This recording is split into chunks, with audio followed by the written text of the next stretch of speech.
নমস্কার বন্ধুরা, মানবীর রান্নাঘরে আপনাদের সবাইকে স্বাগত জানাই। আজকে আমি পালং শাকের একটা রেসিপি নিয়ে চলে এসেছি। এই সময় প্রচুর পালং শাক পাওয়া যায়।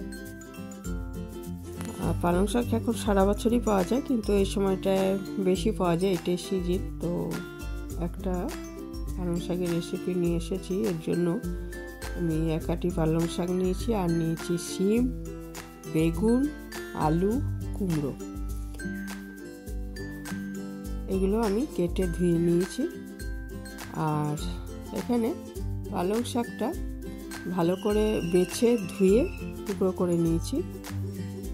একটা কড়াইতে একটু সর্ষের তেল দিয়ে দিলাম, আর এর মধ্যে আগে একটু বিউলির ডালের বড়ি ভেজে নিচ্ছি।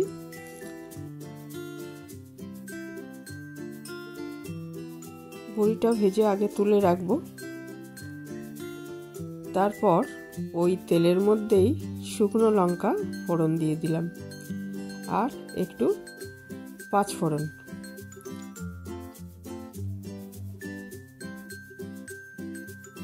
ফোড়নটা একটু ভাজা হয়ে গেলে এর মধ্যে আমি কেটে রাখা সবজিগুলো দিয়ে দিলাম। ইচ্ছে করলে বেগুনটা একটু আগে ভেজে নেওয়া যায়,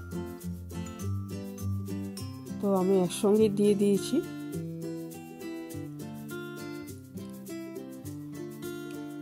এটা একটু ভালো মতো ভেজে নিতে হবে।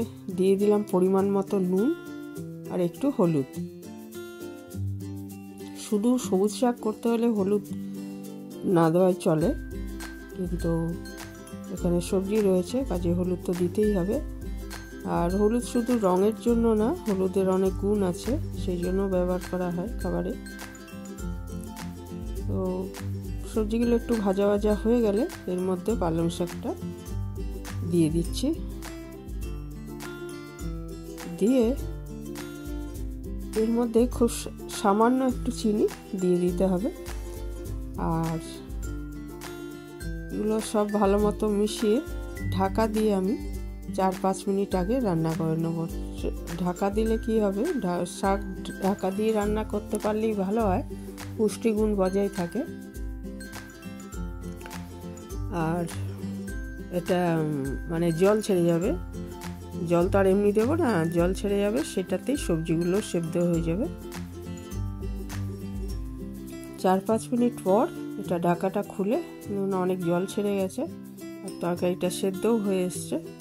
তারপরে এটা আমাকে শুকিয়ে নেওয়ার পালা, কারণ এটা একদম শুকনো শুকনোই হয়। দিয়ে দিলাম ভাজা বড়িগুলো, একটু ভেঙে দিয়ে দিলাম। আর সবজিগুলোর মধ্যেই আমার কাঁচা লঙ্কা দেওয়া ছিল, ওটা আমি আলাদা করে আর দেখাইনি, কাঁচা লঙ্কা চিড়ে দিয়েছিলাম। কারণ এরকম পালং শাকের ঘন্ট করলে তার মধ্যে কাঁচা লঙ্কার স্বাদটাই ভালো লাগে বেশি। একদম শেষে ধনেপাতা ছড়িয়ে দিতে হবে। আর যদি শুকনো ভাবটা একটু মনে হচ্ছে যে বেশি জল ছেড়ে গেছে, তাহলে সামান্য আটা মিশিয়ে এটা শুকিয়ে নেওয়া যায়। এই ছিল আমার রেসিপি। গরম ভাতে দারুণ লাগে, খুবই সহজ রেসিপি, সবাই জানেন মোটামুটি, তবুও এটা শেয়ার করলাম আপনাদের সাথে।